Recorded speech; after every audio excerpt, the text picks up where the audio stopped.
Earlier today, I joined, just before coming down here, joined another teleconference with members of the White House Coronavirus Task Force to discuss progress on Operation Warp Speed and vaccine development and distribution. They were all frank conversations about the challenges we face as the new surge of COVID-19 continues to rage across the country.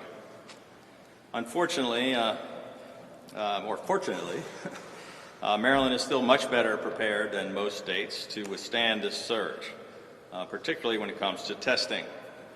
On Saturday, we reported a new daily high of 51,510 tests completed. The cornerstone of our testing strategy has been and continues to be our lab genomics test from South Korea. We've used 394,545 of the lab genomics tests, including another 16,530 since Friday. We have more than 230 testing sites available across the state, and our COVID-19 testing task force continues to expand operating hours and add staff at community-based sites to respond to the rapidly increasing demand. This exponential increase in our testing capability has made it clear that there is widespread community transmission in every corner of our state. Maryland has now had 19 straight days with more than 1,000 new cases of the virus, including another 1,658 new cases in just the past 24 hours. There were over 142,000 new cases across the U.S. yesterday, the 20th straight day that new cases have topped the 100,000 mark. Today, Maryland's 7-day positivity rate is 6.88%. Our COVID hospitalizations have increased by 80% over the past 2 weeks. As of today, 1,276 COVID patients are currently hospitalized in Maryland. 289 patients are currently in ICU, which is the highest level since June 15th. Even with the additional 6,000 beds that we provided for in our hospital surge plan, we have hospitals in Western Maryland which are already at their capacity limit, and 29 hospitals in Maryland that are at more than 90% of their capacity. Maryland is in the red zone for the number of cases per 100,000, and our average case rate has risen to 38.3, which is nearly a 36% increase in just the last week.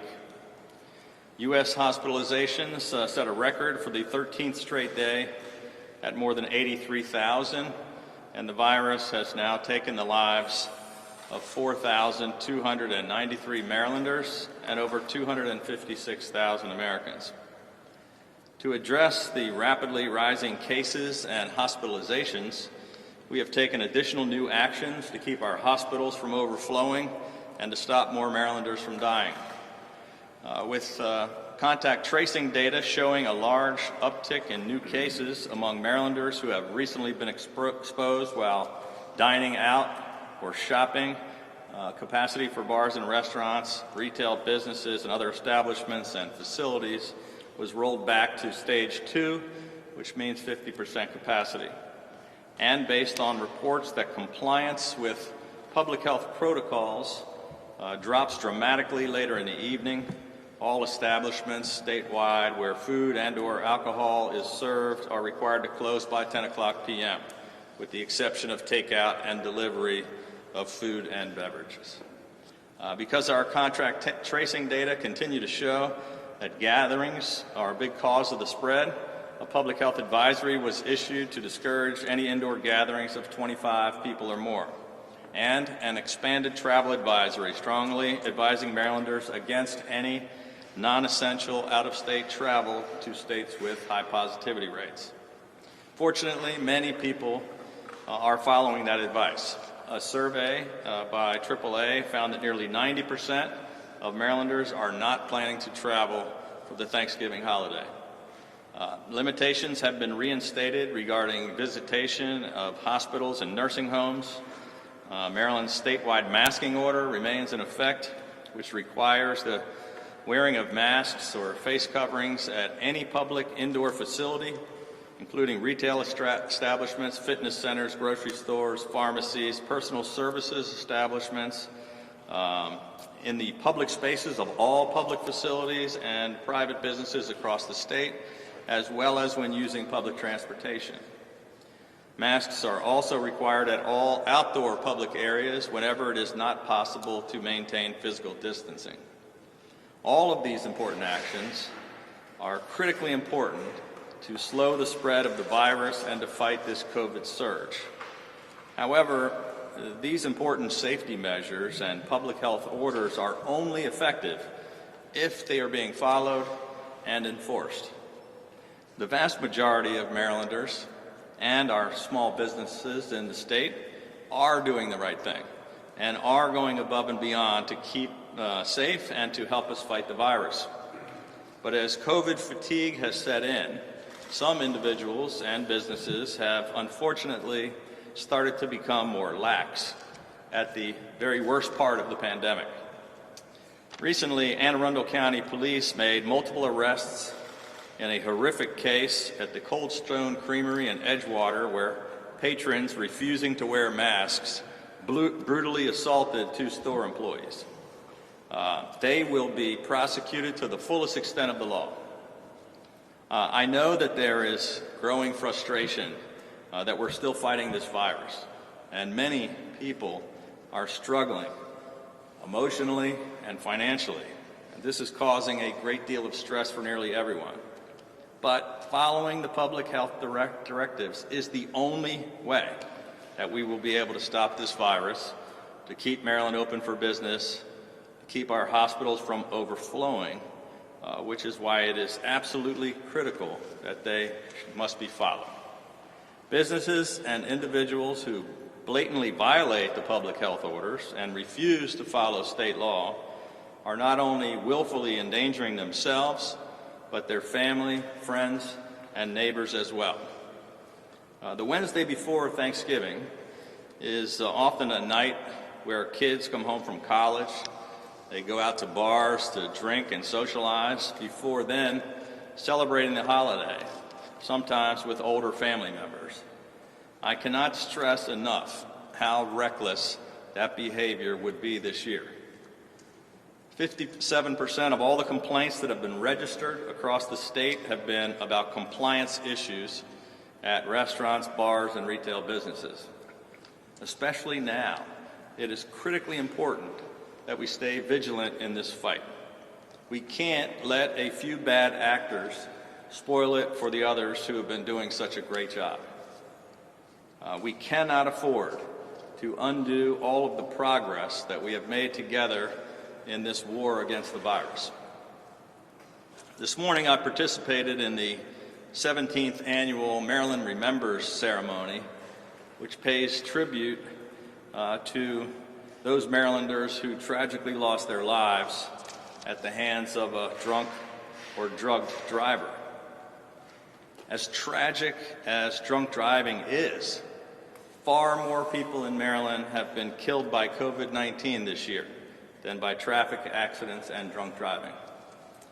Today, we are announcing that in addition to our traditional statewide efforts, ramping up drunk driving patrols and enforcement ahead of the Thanksgiving holiday, we are also launching a wide-scale, all-hands-on-deck compliance, education, and enforcement operation. The Maryland State Police is expanding its COVID-19 Compliance and Coordination Center and deploying high-visibility compliance units across the state. Additional state troopers will be assigned in every single county to work in partnership with county leaders, county health departments, liquor boards, licensing and permitting departments, as well as municipal and county law enforcement agencies to investigate any reports of violations of state law. Beginning on Thanksgiving Eve, these high-visibility compliance units will be detailed to popular downtown areas, Main Street areas, in places including Bel Air, Towson, Salisbury, Silver Spring, Baltimore City, and to other spots around the state. State troopers will support local authorities with compliance checks with a focus on educating the public about existing orders, protocols, and priorities to prevent super spreading events and to insist in enforcement compliance when actions are necessary. State Police Superintendent Colonel Jerry Jones has reached out to all state and local law enforcement entities in order to mobilize and join forces in this joint operation in order to increase visibility, education, and enforcement of all existing directives, orders, and laws. Effective immediately, MSP will be operating a 24/7 phone line and email address to support local compliance teams in the field with any questions regarding orders and enforcement. The Maryland State Police is also ramping up their COVID prevention hotline, where members of the public can call to report unsafe facilities and activities or violations of public health orders. Marylanders who see unlawful behavior are encouraged to report it by calling 833-979-2266 or by sending an email to prevent.covid@maryland.gov. We remain fully committed to assisting and supporting our county and municipal governments in their efforts to enforce COVID restrictions and orders. And I want to commend those jurisdictions that have already ramped up their enforcement efforts. The Frederick County Police Department has increased staffing and will be working in partnership with the Frederick County Liquor Board, the Office of the State Fire Marshal, and their local health department to conduct compliance checks starting on Thanksgiving Eve. And I particularly want to thank the efforts by Baltimore County Executive Olszewski. They formed a 30-member social distancing task force to ensure that businesses are informed of and complying with masking, distancing capacity restrictions. And the unit has already inspected more than 5,200 establishments. This is a great example for other counties across the state. And I want to thank you, Mr. County Executive, and Chief Hyatt for joining us here this afternoon.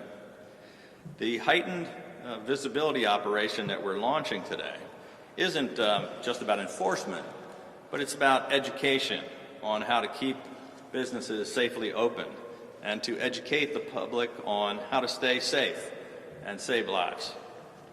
At 5:00 p.m. on Wednesday, the Maryland Emergency Management Agency will be sending a wireless emergency alert to cell phones across the state to remind Marylanders of critical COVID-19 prevention measures and to provide information about state and local law enforcement actions. It is only the second time that we have ever utilized this warning system during the entire time that I've been governor. We are also launching a unified statewide public health campaign with public service announcements that will be running on local television and radio to remind the people of Maryland that while we have been fighting this virus for what seems like forever, and even though a vaccine is on the way, we can all make a huge life-saving difference if we do the simple things, if we keep on wearing our masks, washing our hands, and keeping our distance. Now more than ever, we must keep doing whatever it takes to slow the spread of COVID-19. And finally, with Thanksgiving just a few days away, I want to remind Marylanders that both federal and state officials are strongly advising against holiday travel and advising that celebrating is safer if limited to members of your immediate household. We want all of our families across the state to enjoy the holidays, but we want them to do it in a safe way. While the way we celebrate this year may be different, we still have so much to be thankful for. I'm thankful for the doctors, nurses, first responders, and all of our frontline healthcare heroes who have been working around the clock, day in and day out, with little sleep to keep this virus at bay and to save lives. I'm thankful for our scientists, who are working tirelessly on vaccines and innovative therapeutics. And most of all, I'm thankful for the continued strength and resilience of the people of our great state, the thousands of Marylanders who have made sacrifices to keep each other safe, who are donating food to local food banks, checking on their neighbors, supporting their favorite local restaurants by ordering takeout and delivery, and by supporting each other during this difficult time. Thank you for standing together in this fight and for staying Maryland strong. Now, at this time, I'm going to turn it over to the county executive to discuss the social distancing task force and his increased education and enforcement efforts in Baltimore County.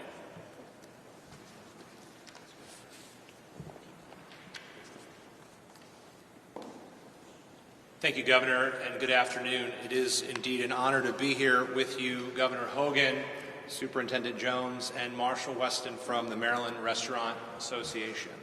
I'm also pleased to be here alongside Baltimore County's Police Chief, Melissa Hyatt, who in my opinion is the finest police chief in the state of Maryland. Governor, I first want to thank you for the $3 million of eviction prevention funding that you announced this morning.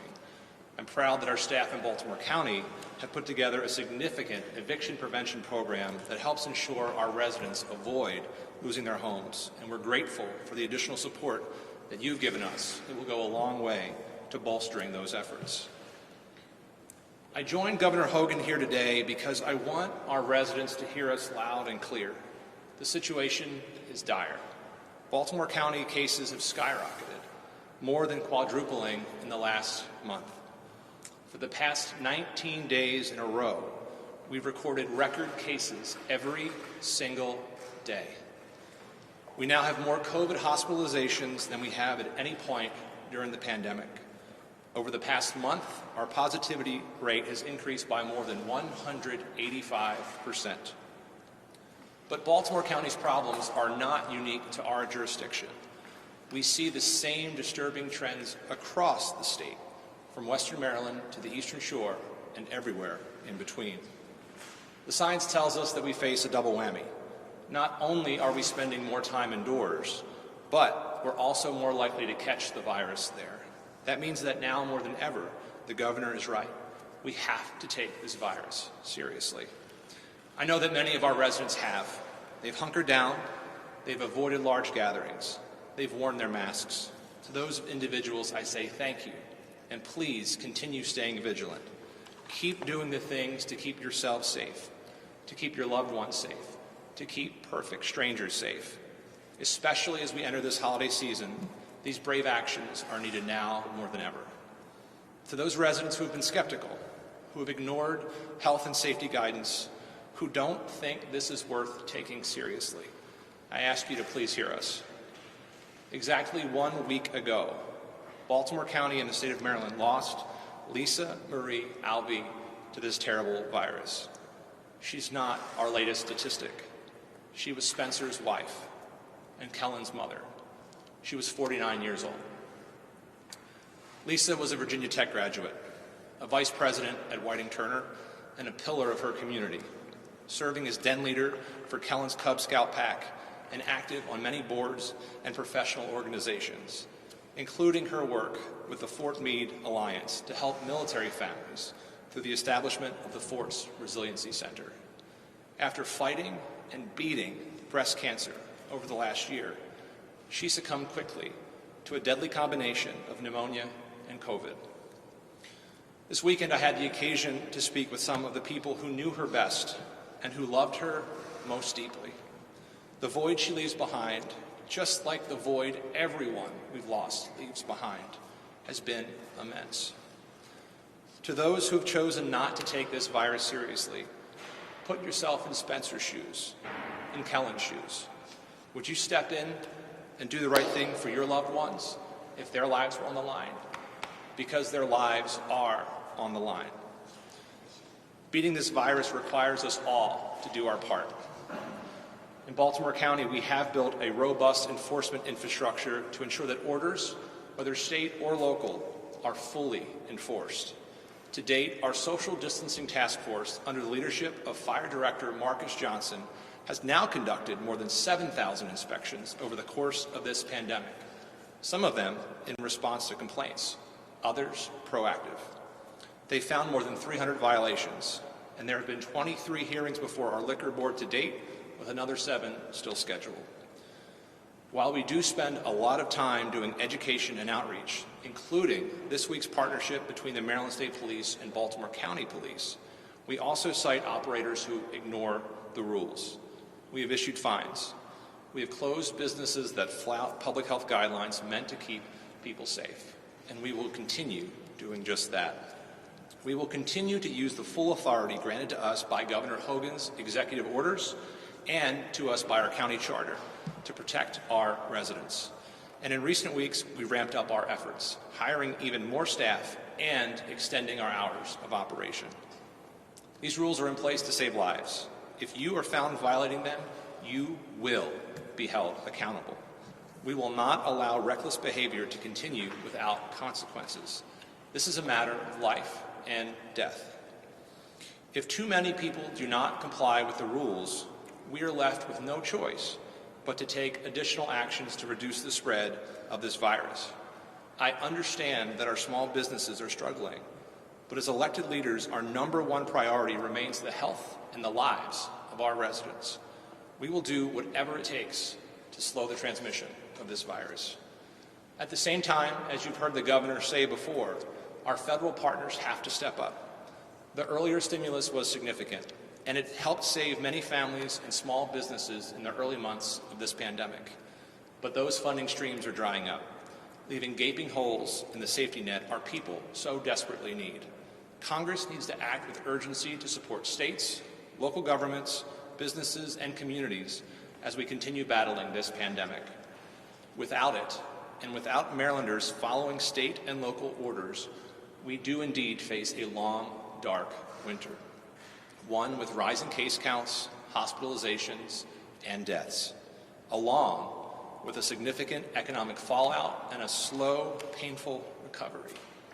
This, as the governor has said, is an all-hands-on-deck moment. Let's choose to band together today.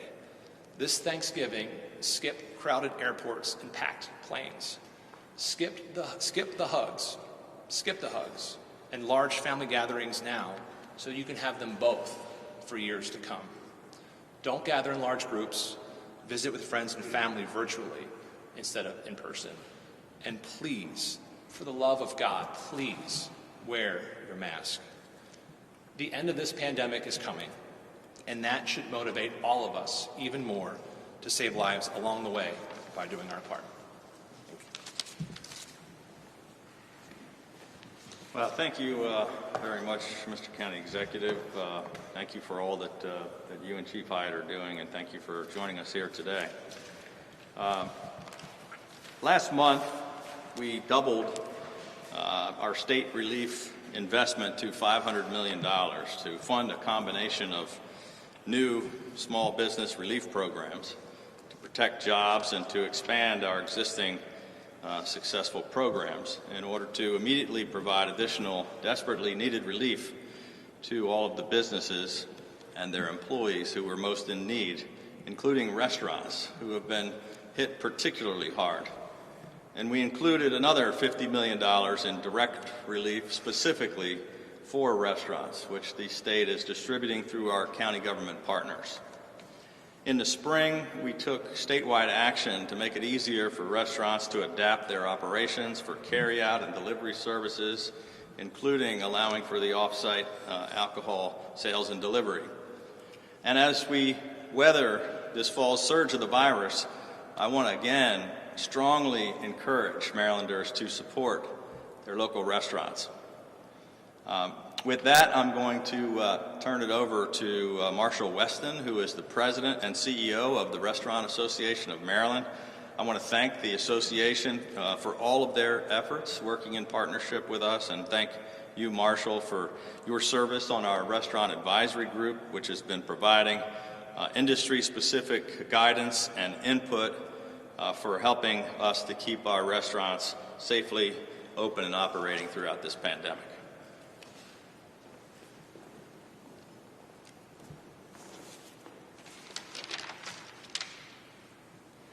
Thank you, Governor. The restaurants of Maryland appreciate that you understand just how important they are to every community, and also your willingness to hear out the concerns as one of the top private sector employers in the state of Maryland. Restaurants provide an essential service and are the backbone of every community. They are dedicated to their employees by offering first jobs and careers with advancement opportunities. They're dedicated to their customers by providing exceptional dining options and service. And they're dedicated to their communities and neighborhoods by supporting local charities, youth sports teams, and local events. No neighborhood or community is complete without the restaurants that bring them all together. That is why it is so important for Marylanders to support restaurants, bars, and all small businesses during the holidays. Now more than ever, these businesses cannot be taken for granted. We need all of us to step up and buy from them over the next several weeks. Restaurants continue to be ready to provide a safe and regulated space for people to gather with friends and enjoy a meal over the holidays. We are hopeful that everyone does their part to help reduce the spread of COVID so that restaurants, bars, and other businesses can remain open and the restrictions will be lifted soon. We must all continue to wear our mask, socially distance, wash your hands, and respect the restrictions placed upon businesses. Employees are doing their very best to ensure a safe dining experience, and with everyone working together, we will remain open and ready to serve. I know we are all missing and waiting for the day when we can welcome you back to a packed dining room, to see our favorite server or bartender without their mask on, to go to a bustling bar with friends, and attend a large and lively wedding reception without these restrictions. But until that time, we must all take personal responsibility to do what is necessary to stop the spread of COVID. Not only to keep everyone safe, but to also keep our employees working and the businesses we love in every community open for business. Thank you.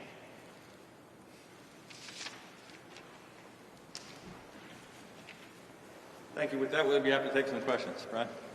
Governor, very early this morning, Executive Mark Eldridge said, time to go to phase one.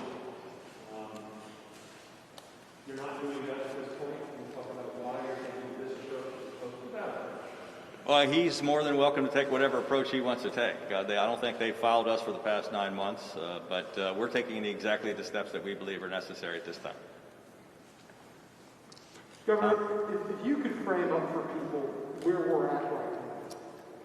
They compare it to the spring, but knowing what we know now, with the test numbers that you just laid out, are we in worse shape with this right now than we were back in the spring? In some ways, we are in worse shape in that the spike of the curve is higher than it was in some ways in the spring, that the rate of growth of our positivity rate, our transmission rate, our hospitalization rate. Where we're better off is that we have a much better understanding of how to deal with this virus. So we're keeping people alive, we're saving people, we're not losing as many folks, are not dying at the same rate.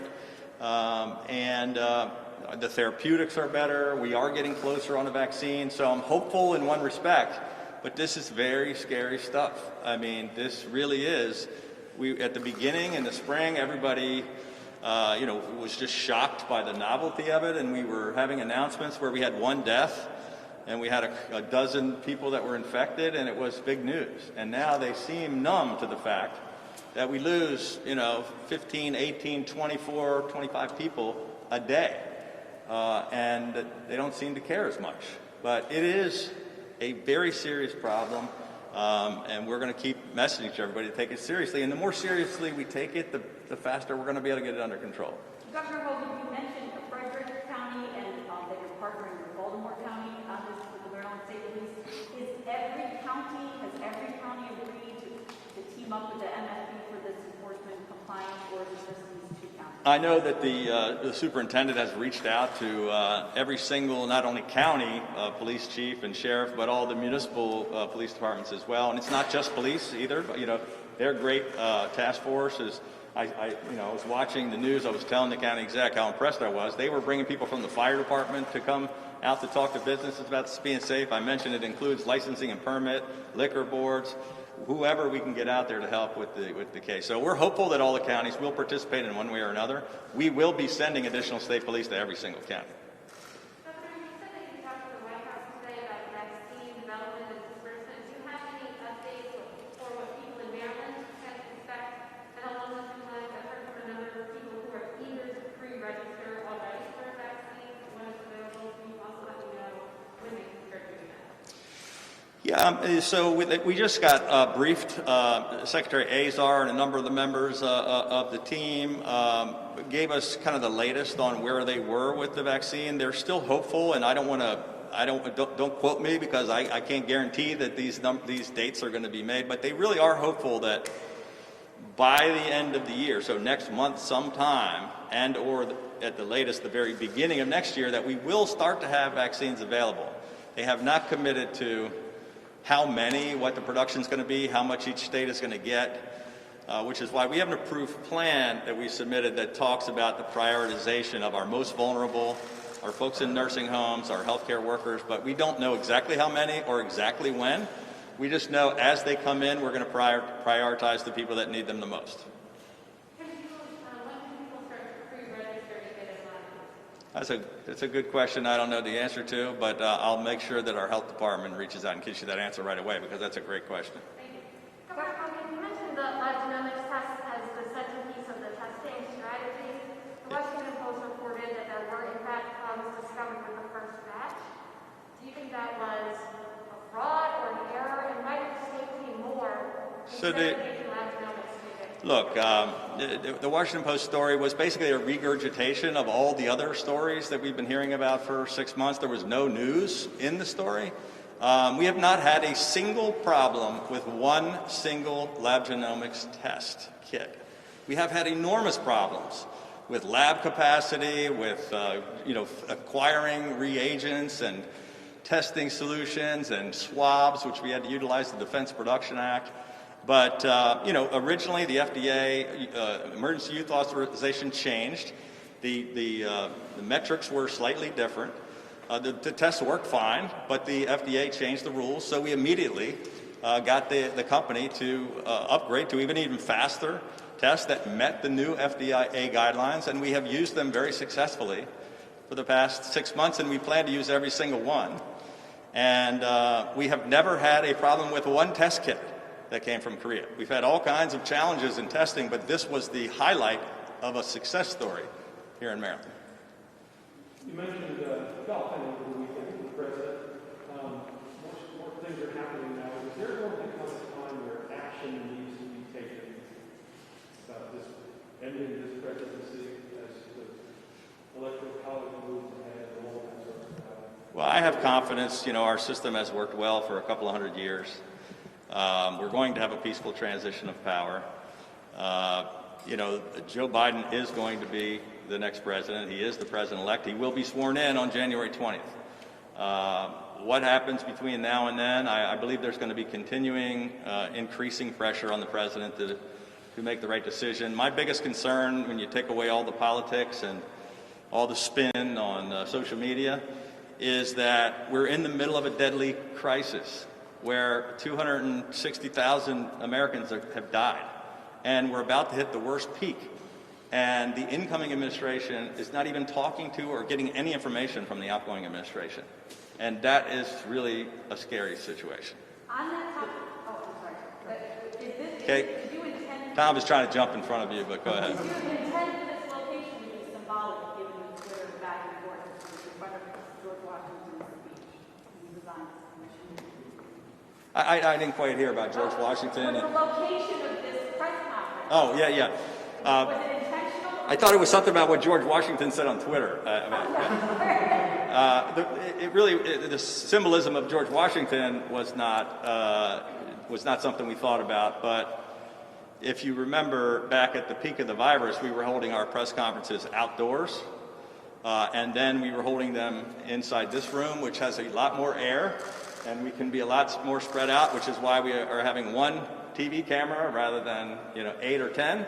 which is why everybody's spread out and we have a limited number. But we just thought now that the virus is worse, we're going to heed our own advice and help people to be socially distanced and get the air flowing. Okay, thank you. Just want to get back to Brad's point. What you just said, you appear to have a very good relationship with the Vice President of the United States, Mike Pence. Are you communicating directly to the Vice President those sentiments? Yeah, I'd rather not talk in public about it. Private conversations I might have with friends, but you know, I think the Vice President's pretty well aware of my position on the situation. I'm sure it's one last thing, but I still encounter people who say it's my right to not wear a mask. You know, that still goes on. Yeah. Last time I was alive, that guy approached me out there angrily and talking about that. And that's a political thing. You talk about politics, but what do you say to those pockets of resistance? Well, it's sort of like saying I have a constitutional right to drive drunk. I have a constitutional right to not wear a seatbelt, or to yell fire in a crowded movie theater, or to not follow the speed limit.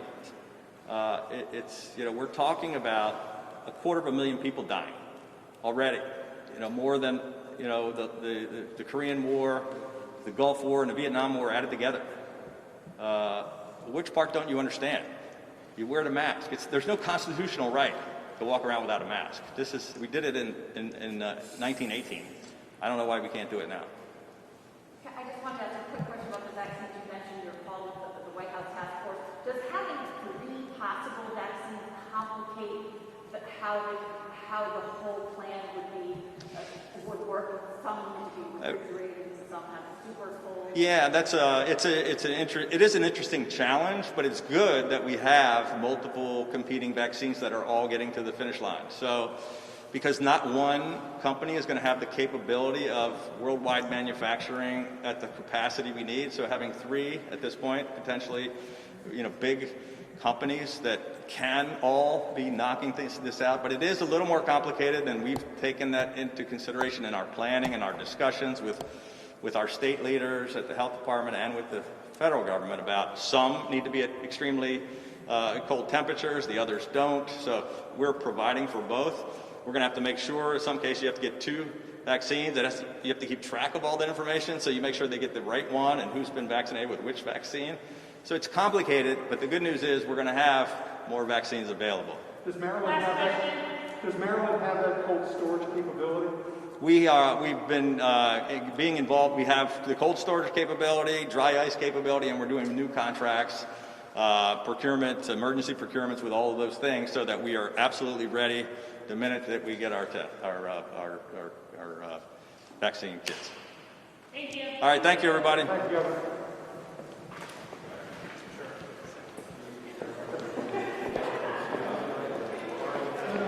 That was very perceptive. I know.